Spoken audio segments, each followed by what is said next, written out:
আসসালামু আলাইকুম রহমতুল্লাহি ওবরাকাতুহু। আশা করি আল্লাহর রহমতে সবাই ভালো আছেন। আজকে আমি বরাবরই স্নাইপার এন্ট্রি নিয়ে আলোচনা করি। আজকেও একটা এই যে 15 মিনিটে স্নাইপার এন্ট্রি কীভাবে আপনারা নিতে পারেন এবং কিভাবে নেবেন তার কিছুটা ধারণা ইনশাল্লাহ আমি দেব। আমরা যখন সেমিনারে ছিলাম তখন এই স্ট্র্যাটেজিটা আসছে, যেটা বাইয়ের ক্ষেত্রে এটা রেসেল আসবে এই পর্যন্ত। এখান থেকেই দেখেন 1:2 অলরেডি কিন্তু চলে গেছে, যে 1:7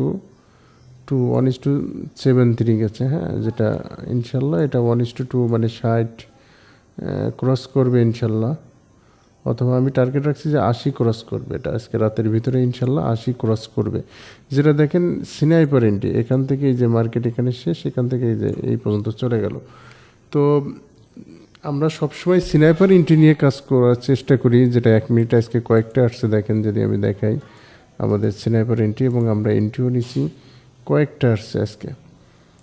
যেটা আমাদের এখানে একটা এন্ট্রি ছিল, যেটা স্নাইপার এন্ট্রি, এখানে একটা এন্ট্রি ছিল, তারপরে এখানে একটা এন্ট্রি ছিল, এখানে একটা এন্ট্রি ছিল। আরএসের সাথে সংযোগ করে আমাদের কনফার্মেশন ক্যান্ডেলের সাথে অ্যাড করে আমরা এন্ট্রিগুলো নিই, এবং এগুলো সবসময় আলহামদুলিল্লাহ স্নাইপার এন্ট্রি দিচ্ছে। এখানে একটা এন্ট্রি ছিল, এই যে স্নাইপার এন্ট্রিগুলো আমরা, এখানে একটা এন্ট্রি ছিল, এগুলো আমাদের অলওয়েজ শিওর শট দিচ্ছে, যেটা আমরা সেমিনারের মাধ্যমে শিখাই।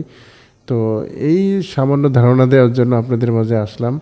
তো ইনশাল্লাহ আমাদের জন্য দোয়া করবেন, আমরা ভালো কিছু করব সামনে ইনশাল্লাহ। সবসময় আমরা টার্গেট রাখছি যে স্নাইপার এন্ট্রি কীভাবে আমরা করব, যে কোনো টাইম ফ্রেমে, যেমন 2 ঘন্টা টাইম ফ্রেমে, যেটা আমাদের আগে এখান থেকে স্নাইপার এন্ট্রি ছিল, যেটা 117 পিপস আমাদের টিপি হিট করছে, 117 পিপস 2 ঘন্টা টাইম ফ্রেমে। যে কোনো টাইম ফ্রেমে আমাদের স্নাইপার এন্ট্রি আসলে ইনশাল্লাহ কাজ করবে, এটা প্রমাণিত। আমরা যে কোনো টাইম ফ্রেমে আমরা দেখছি, এখান থেকে ডে ক্যান্ডেলে, এখান থেকে দেখেন মার্কেট এই পর্যন্ত আমাদের কনফার্মেশন ক্যান্ডেলের সাথে আরএসআই আমরা অ্যাড করে এগুলো আমরা কাজ করতেছি ইনশাল্লাহ। তো সবাই ভালো থাকবেন, দোয়া রাখবেন ইনশাল্লাহ। সবসময় ভালোর দলে আছি, ভালোর দলেই থাকবো। আল্লাহ হাফিজ।